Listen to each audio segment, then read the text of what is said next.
रूस के Nizhny Novgorod शहर में 1966 में जन्मे अनातोलिया मस्कविन एक बेहद सामान्य दिखने वाले इंसान थे। बचपन से ही उनकी जिज्ञासा और प्रतिभा ने उन्हें दूसरों से अलग बना दिया था।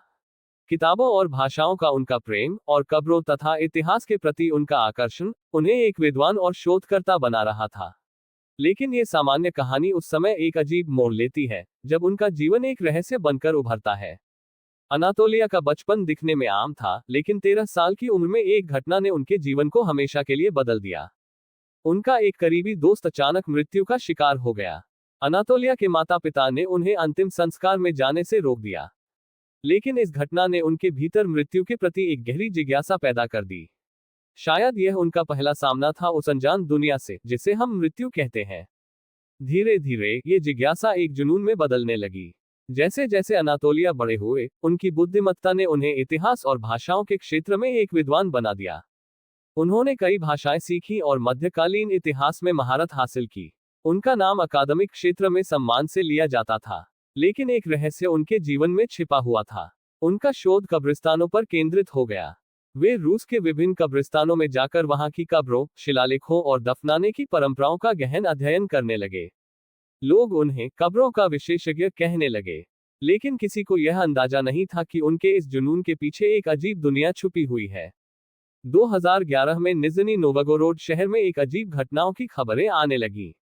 लोग शिकायत करने लगे कि किसी ने कब्रों को खोदकर शव चुरा लिए हैं। यह मामला इतना गंभीर हो गया कि पुलिस को हस्तक्षेप करना पड़ा।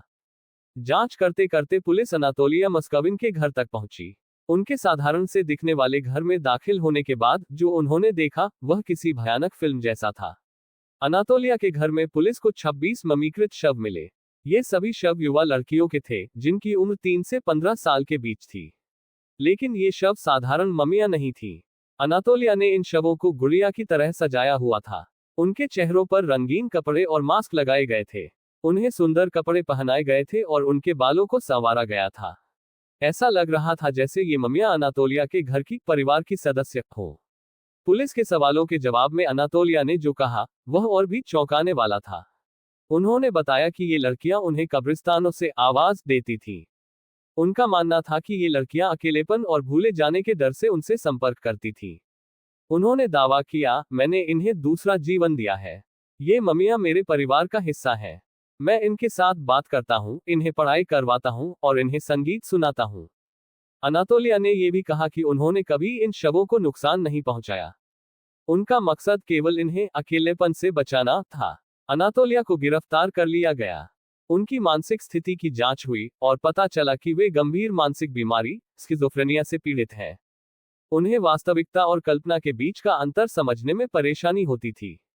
कोर्ट ने उन्हें जेल भेजने के बजाय एक मानसिक अस्पताल में भर्ती करवा दिया।